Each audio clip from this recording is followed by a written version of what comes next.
Serge. Bonjour à tous les frères et sœurs en Christ, que ce soit en Europe, que ce soit en Asie, que ce soit en Chine, que ce soit dans les îles de l'océan Indien, quel que soit le lieu où vous vous trouvez dans le monde entier, que ce soit en Amérique. Salutations à tous et bienvenue à toutes les nouvelles personnes qui prendront ce message en cours. Je suis le frère Serge de l'île de la Réunion, enseignant, docteur de la parole de Dieu, c'est-à-dire enseignant de la parole de Dieu. Et nous allons parler sur la prière sacerdotale du Seigneur Jésus-Christ dans Jean chapitre 17. Et avant de commencer de partager sur ces quelques versets que nous allons partager ensemble, je place ce moment entre les mains du Seigneur. Père, merci pour ta grâce, merci pour l'œuvre de la croix, merci pour le salut de nos âmes, merci Seigneur de nous avoir rachetés, de nous avoir adoptés, de nous avoir fait héritiers en ton Fils Jésus-Christ. Merci Seigneur, je te loue, je te glorifie Seigneur, et conduis-nous par ton Saint-Esprit, éclaire mon frère, éclaire ma soeur par ton Saint-Esprit pour être encore édifié dans le ministère à laquelle tu as appelé tout un chacun, pour exercer dans leur rappel à travers cet enseignement, à travers cette parole qui nous édifie, qui nous fortifie, pour partager aux autres personnes aussi par la suite des temps, ceux qui reçoivent le message de ta parole, pour ta gloire, Papa, dans le nom puissant du Seigneur Jésus-Christ. Amen. Je donne un bonjour aussi à d'autres personnes qui sont sur le nouveau chaîne et Saint Jésus Sauve, les personnes qui sont dans l'Hexagone, l'Afrique, Côte d'Ivoire et puis de partout. Je le remercie aussi de nous suivre aussi là-bas et nous remercions aussi le Seigneur qui nous fortifie chaque jour.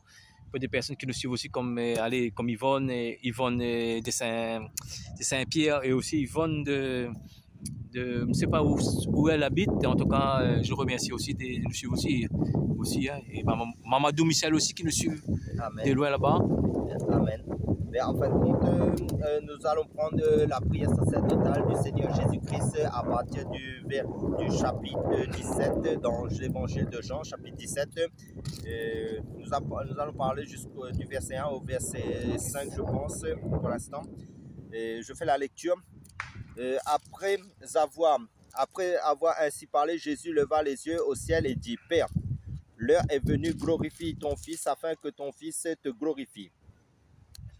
Selon que tu lui as donné pouvoir sur toute chair, afin qu'il accorde la vie éternelle à tous ceux que tu lui as donné. Or, la vie éternelle, c'est qu'ils te connaissent, toi le seul vrai Dieu, et celui que tu as envoyé, Jésus-Christ. Je t'ai glorifié sur la terre, j'ai achevé l'œuvre que tu m'as donné à faire. Et maintenant, toi, Père, glorifie-moi auprès de toi-même de la gloire que j'avais auprès de toi avant que le monde soit. Amen. Là, c'est Jésus en tant que grand souverain sacrificateur qui fait la prière là, parce qu'il est le grand souverain sacrificateur selon l'ordre de Melchisedec en fin de compte. Ce que Abraham en fin de compte, rappelez-vous l'histoire d'Abraham, comme Melchisedec, le grand souverain sacrificateur, Melchisedec est venu vers lui avec le pain et le vin après la guerre, et Abraham a donné un dixième du butin à Melchisedec en fin de compte, qui était une préfiguration de Jésus-Christ en fin de compte. Et là, Jésus, en tant que grand souverain sacrificateur, fait cette prière dans Jean chapitre 17. En fin de compte, la parole de Dieu nous dit aussi que Jésus-Christ est le même hier, aujourd'hui, éternellement. Ça veut dire que Jésus-Christ a toujours existé, existera d'éternité en éternité. En fin de compte, c'est la révélation du vrai Dieu, c'est ça qu'il faut comprendre. Mais là, il joue le rôle dans cette prière sacerdotale en tant que grand souverain sacrificateur qui prie. En fin de compte, là, comme j'ai lu quelques versets du début, mais en fin de compte, par la suite, vous verrez qu'il va prier pour son église, il va prier aussi pour ceux qui l'appartiennent, et en fin de compte, il va placer son peuple entre les mains du Seigneur pour rester dans sa vérité. Frère, c'est pour rebondir sur ce que tu as dit dans le premier verset. En fait, quand il reste Jésus quelques heures pour être crucifié, hein, oui. Et il va prier. En fait, quand les gens vont dire, c'est Jésus, il dit pourquoi il prie. Qu'est-ce que tu peux leur répondre à ce genre-là? En fin de compte, Jésus, comme il dit, Jésus est le modèle. Jésus est l'exemple que Dieu, en fin de compte, voulait de tout homme pour qu'en fin de compte, nous sommes, parce que le Seigneur nous dit de prier sans cesse dans Thessaloniciens, nous avons le ministère aussi de l'intercession, le ministère de la prière. Donc le Seigneur, en fin de compte, dans toutes choses que nous faisons, nous plaçons entre les mains du Seigneur, nous consultons le Seigneur. Ça veut dire que avec le Seigneur, c'est un cœur à cœur, c'est en fin de compte, c'est connaître son identité, c'est connaître, en fin de compte, connaître Dieu, c'est que Dieu aime la prière, Dieu aime le dialogue, Dieu aime la communion comment dire, avec lui. C'est pour ça que Jésus, là, il prie. Parce que même dans la prière de notre Père, quand vous lisez, il dit notre Père qui est aux cieux. Ça veut dire Dieu est notre Père. Donc Dieu veut que nous sommes ses enfants. Donc Dieu veut que ses enfants soient toujours en dialogue avec lui. Ça veut dire que nous avons été créés pour partager, pour échanger, pour recevoir et pour donner. Parce qu'il dit le plus grand amour, c'est donner sa vie aux hommes. Mais maintenant, pour donner, il faut recevoir. Mais qui est la source? Et là où nous recevons, c'est le Dieu, notre Papa. Après, pour dire aussi que voilà, que, en fait, quand Jésus, dans son humanité qu'il prie, hein, parce qu'il est 100% homme et 100% Dieu, là, c'est autant homme qu'il prie pour ses disciples. Hein. Amen. Après, tu as regardé aussi, Jésus prie, il fixe le regard en haut. Ça, c'est un regard visuel, hein, parce qu'en fait, quand là, on voit que lorsqu'il regarde en haut, là, en fait, quand il ne prosterne pas, hein, ce regard est fixé en haut. Ça veut dire quoi? Et en esprit, ça, dans la foi, il voit Dieu. Hein. Amen. Parce qu'en fin de compte, Jésus n'est pas un homme banal. Jésus, c'est le Dieu Tout-Puissant. C'est ça qu'il faut comprendre. Parce que Jésus, par sa naissance même, cela nous démontre qu'il a été engendré par le Saint-Esprit. Ça veut dire qu'il était sans péché, il est mort sans péché, mais il a porté nos péchés, mais il n'a jamais commis de péché, lui. Ça veut dire qu'il était le Saint des Saints. Ça veut dire le lieu très saint était au milieu de nous. C'est ça qu'il faut comprendre. Ça veut dire que c'est lui seul, le seul saint qui a marché sur cette. Tous les hommes sont nés pécheurs, mais lui, il n'est pas né dans le péché, il est né sans péché. C'est ça qu'il faut comprendre. Il a été engendré par le Saint-Esprit. Il avait la plénitude de l'Esprit sans mesure de Dieu. Hein. Après, il dit comme ça qu'il va glorifier, comme ça, mon Père qui va me glorifier. En fait, quand sa mort, en fait, quand il va donner sa vie, il va glorifier. Voilà, hein, sa mort va glorifier le Seigneur. Hein, oui, mais parce que la parole de Dieu, si nous allons dans, par exemple, je prends 2 Corinthiens, Philippiens chapitre 2, je pense que toutes les personnes en tant que lecteurs de la Bible connaissent ce passage-là. Pourquoi Jésus, il dit que le Père va le glorifier? Pourquoi? Parce qu'en fin de compte, si je prends 2 Corinthiens, chapitre 2. Glorifier, on peut dire, il y a beaucoup de synonymes, c'est glorifier. Glorifier, on peut dire vanter, on peut dire aussi, il y a beaucoup de choses à dire sur glorifier. Hein. Oui, si je prends le passage Philippiens chapitre 2, je suis dans le chapitre 4. Chapitre 2. Il y a un peu de vent, mais ne vous inquiétez pas, les feuilles, vous allez les trouver. Et Philippiens chapitre 2, à partir du verset...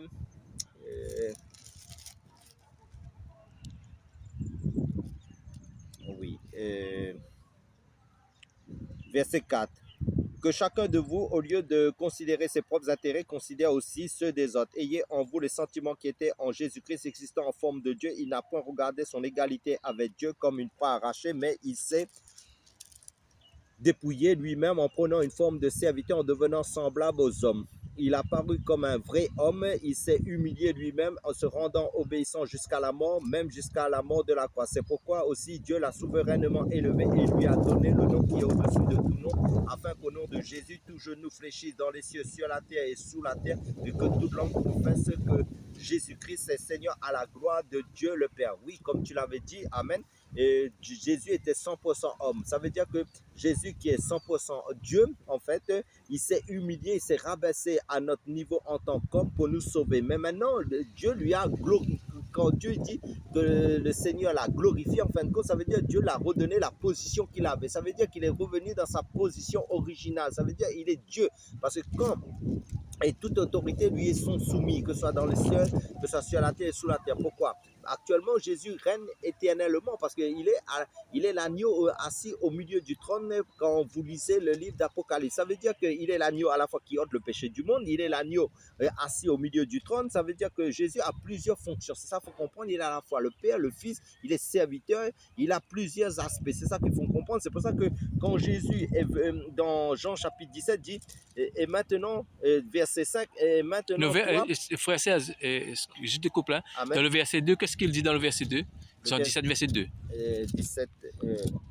Jean chapitre 17, verset 2, il nous est dit selon que tu lui as donné pouvoir sur toute chair, afin qu'il accorde la vie éternelle à tous ceux que tu lui as donné. Amen. Je réponds à ce verset-là parce qu'en fait, quand on voit que Jésus a l'autorité, on voit que Dieu, hein, le Père, qui a donné toute autorité sur la chair, il dit ça, toute autorité de la terre, il appartient. Hein. Amen. Et là, il nous dit aussi, là, on voit que la prédestination, on voit que le Père qui a donné tous les enfants, les élus, à Jésus. Oh là là! Parce qu'en fin de compte, ce qu'il faut comprendre, tout est à Dieu, tout est au Père. Ça veut dire que en fin de compte, ce qu'il faut comprendre, c'est que le Père, c'est lui le créateur, c'est Jésus même en fin de compte. Mais maintenant, Jésus a pris un corps de chair. Il fallait qu'il vienne sur cette terre, en fin de compte, vaincre pour nous le péché. Mais maintenant, en tant qu'homme, ça veut dire que maintenant, c'est pour ça que Jésus dit, tout ce qui est au Père est à moi et tout ce qui est à moi est au Père. Pourquoi? Parce qu'en fin de compte, le Dieu, comment dire, le Dieu tout-puissant que l'univers ne peut contenir, s'est fait homme, ça a marché, c'est descendu sur cette terre, s'est fait chair et a vaincu à notre place tout ce que nous ne pouvons pas vaincre. Et comme dans nos vidéos précédentes, comme je l'ai dit, nous étions tous esclaves du diable, nous esclaves du péché. Le seul homme sur cette terre qui a marché sans péché, qui a vaincu le diable, qui a vaincu le péché, qui a fait le... En fin de compte, c'est lui qui est le guerrier des guerriers, et celui qui a tout vaincu à notre... Aucun homme n'a fait cela, à part que Jésus-Christ. C'est pour ça que l'homme est spécialement spécial, en fin de compte. Aucun homme ne peut être comparé à Jésus-Christ, parce que le seul qui a vaincu toute chose, le monde des ténèbres, c'est lui seul. Donc, c'est pour ça que là, Jésus dit que, en fin de compte, le Père maintenant... Il fallait qu'il vainque en fin de compte à la croix. Il n'a pas échoué, mais il a réussi la mission. C'est ça qu'il faut comprendre. Sur la croix, il est parti jusqu'à la mort. Il a donné toute sa vie pour que nous soyons dans la vie. C'est pour ça que maintenant, il a le pouvoir de donner la vie éternelle à qui il veut aussi. Parce que lorsqu'on va prendre le verset 2, on voit que Dieu, veut dire le Père qui a donné les élus à Jésus, veut dire ça. Les élus appartiennent à Jésus. Amen. En fait, quand Jésus est venu sur la terre pour sauver les élus, parce que même dans Jean 3,16, Dieu a tant aimé le monde qu'il a donné son Fils bien-aimé, en qui nous avons la rédemption. Frère, elle fait ce verset parce que tu connais ce verset par cœur. En fin de compte, Jésus-Christ, il dit car Dieu a tant aimé le monde, car Dieu a tant aimé le monde qu'il a donné son Fils unique afin que quiconque croit en lui ne périsse point, mais qu'il ait la vie éternelle. Ça veut dire quoi? Quand dans Jean chapitre 3, il dit ça, Jésus n'avait pas encore accompli la mission. Si nous regardons, si nous lisons à la fin de Jean, de l'évangile de Jean, nous voyons que Jésus est monté à la croix, qu'il a accompli parfaitement l'œuvre, parce que la plus grande œuvre que Jésus est venu accomplir sur cette terre, c'était quoi? C'est de mourir à la croix, hein, parce que, comme j'ai toujours dit, la base de la vie chrétienne, c'est parce que notre vie, le fondement de la vie chrétienne, c'est que Jésus-Christ est mort pour nos péchés, qu'il a été enseveli, qu'il est ressuscité le 3e jour, parce que s'il n'avait pas été ressuscité, s'il n'avait pas tout vaincu à la croix pour nous, en fin de compte, on était perdus, hein. Mais maintenant, comme, comment dire, Jésus a réussi la mission, a tout vaincu à la croix, parce qu'il dit tout est accompli, donc il a accompli parfaitement la mission que Dieu l'a envoyé. Le Fils, je parle Jésus en tant que Fils là, je ne parle pas Jésus en tant que Père, parce que le Père, tout était au Père, mais maintenant pour que Jésus tout soit donné au Fils en tant que homme, je parle homme, il fallait que lui il réussisse la mission qu'aucun homme n'a réussi, mais il fallait qu'il vainque tout cela en fin de compte. C'est pour ça que le plus grand combat, c'était l'œuvre de la croix en fin de compte. Ça veut dire qu'il n'y a pas de plus grand combat que l'œuvre de la croix. C'est l'autel du sacrifice. Quand je regarde le verset, le plus grand autel du monde. Quand je regarde le verset 2, en fait, on voit qu'ils sont les prédestinés, hein, parce qu'il parle même pas, il dit dans Ephésiens 1, verset 4-5, Dieu nous a choisis avant la fondation du monde.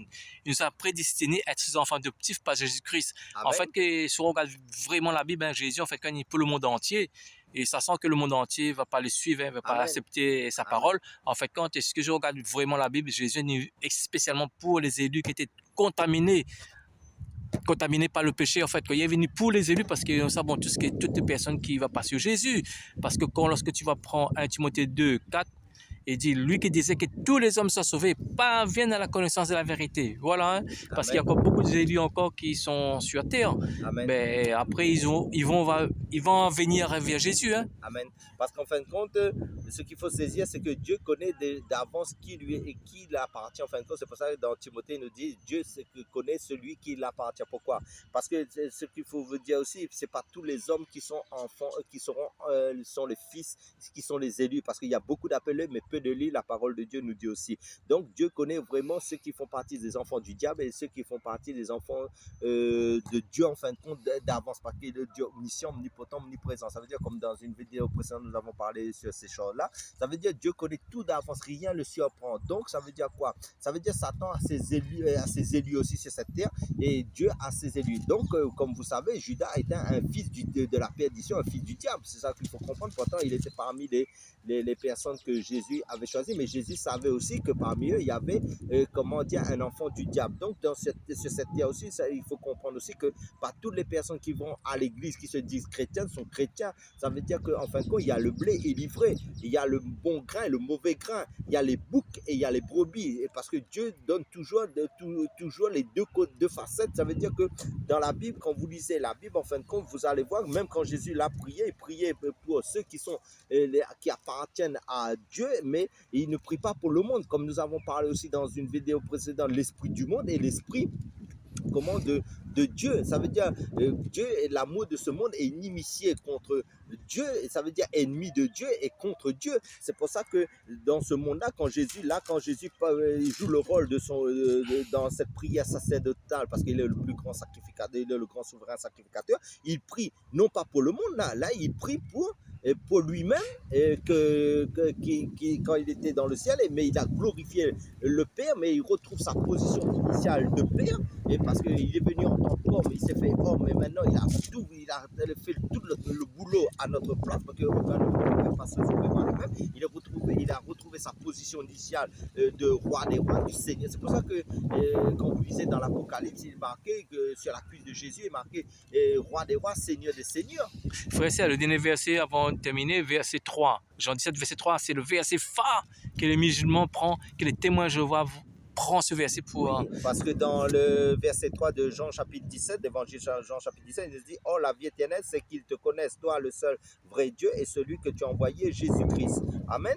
Donc là, nous voyons la divinité de Jésus-Christ. Donc, parce que la parole de Dieu, il dit que Dieu veut que tous les hommes soient sauvés, parviennent à la connaissance de la vérité. Cette vérité, nous savons ce qui est, parce que Jésus lui dit lui-même, je suis le chemin, la vérité et la vie. Donc, si Jésus est la vérité, le but ultime de connaître Dieu, c'est quoi? Le rôle que Jésus est venu, c'est que nous connaissions le véritable Dieu, parce que le véritable Dieu, c'est Jésus-Christ même, parce que dans 1 Jean chapitre 5, verset 20, il nous est dit, et nous savons aussi que Dieu nous a donné l'intelligence, et que Jésus-Christ, en fin de compte, il est le véritable Dieu. Je refais le verset. Tu as fait le verset Jean 17, verset 3, là. Hein? Amen. Oh, la vie éternelle, c'est que connaisse-toi le seul vrai Dieu et celui que tu as envoyé, Jésus-Christ. En fin de compte, ils vont prendre ce verset pour dire Dieu a envoyé Jésus.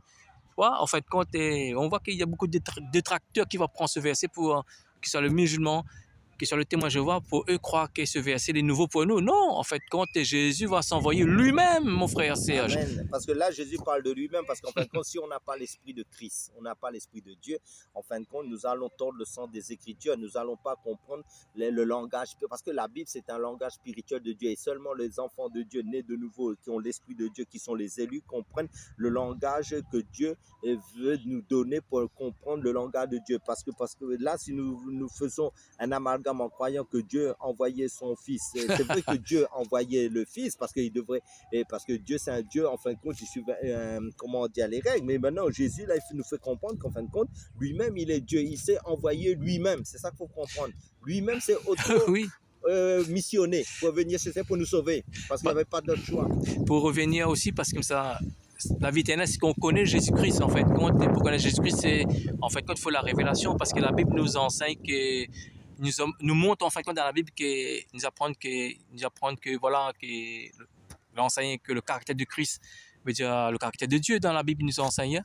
Amen. Parce qu'en fin de compte, ce qu'il faut comprendre, c'est que Jésus, en fin de compte, faisait pas sa volonté, faisait la volonté du Père qui est lui-même. Ça veut dire que Jésus n'a jamais fait la volonté contraire au Père, il a fait toujours la volonté du Père, et parce qu'il est un avec le Père. Il est à la fois Père, Fils et Saint-Esprit. Il n'existe pas la Trinité, comme nous sommes dans un bac qui appelle la Trinité. C'est pas un hasard, la Trinité n'existe pas. Dieu est un, et Dieu est composé de trois, comme nous avons un corps, une âme, un esprit. Par exemple, moi, je ne suis pas trois personnes en un, je suis une seule personne. Donc, Dieu est esprit. C'est ça qu'il faut comprendre. Parce qu'en fait, quand la Bible nous enseigne, parce que Dieu, ce qui connaît Dieu, il y a la vie éternelle. Ça. La Bible nous enseigne comment Dieu fonctionne, son caractère, son nature, son mentalité, ce que Dieu aime, ce que Dieu n'aime pas. Nous savons tous que ce que Dieu aime, ce que Dieu n'aime pas, le péché. Après, pour revenir sur ce verset Jean 17, verset 3, que Jésus voit lui-même, c'est voit lui-même. Et il y a un verset qui est parallèle, frère Serge. Tu connais bien Zacharie 2, verset 11. Nous allons prendre Zacharie chapitre 2, en fin de compte, dans le livre de Zacharie, à partir du verset 11. Chapitre 2. Je fais la lecture. Beaucoup de nations s'attacheront à l'Éternel en ce jour-là et deviendront mon peuple. J'habiterai au milieu de toi et tu sauras que l'Éternel des armées m'a envoyé vers toi. Là, il est question du millénium et la gloire future de Jérusalem pendant le millénium. Ça veut dire que Jésus va régner en Israël. Donc, le vrai Dieu sera présent dans son le royaume de Dieu qui est Christ, parce que ce royaume a un roi des rois et nous sommes des rois en Christ, donc il va instaurer son royaume à Jérusalem et sur le monde entier, parce que là elle sera le le 7e âge, en fin de compte. Là, nous sommes dans le 6e âge, qui est l'âge de la grâce. Mais quand ce sera le millénium, en fin de compte, Christ va régner sur toute la terre pendant 1000 ans. C'est ça qu'il faut comprendre. Vous donne ce verset aussi qui est frère Serge, et c'est ce verset parallèle avec l'autre verset, Jean 17, verset 3, parce que là, on voit que Dieu même, l'Éternel, s'envoie lui-même. Tu as vu, tu regardes, tu as relu. Amen. Regarde. En fin de compte, si je prends à partir du verset 1, il dit « Beaucoup de nations s'attacheront à l'Éternel et en fin de compte, en ce jour-là, et deviendront mon peuple. J'habiterai au milieu de toi et tu sauras que l'Éternel des armées m'a envoyé vers toi. » Amen. Ah, c'est l'Éternel parle lui-même là. Il s'automissionne en fin de compte. Lui-même, il parle de lui-même. Voilà, comme Jésus. Et voilà. C'est pour ça que quand vous lisez pour revenir un peu aussi à Jean chapitre 3, verset 13, je pense, je donne un peu ce passage aussi. En fin de compte, 3. Ce sera le dernier verset, frère Serge. En fin de compte, dans l'exemple, Jean chapitre 3 plutôt.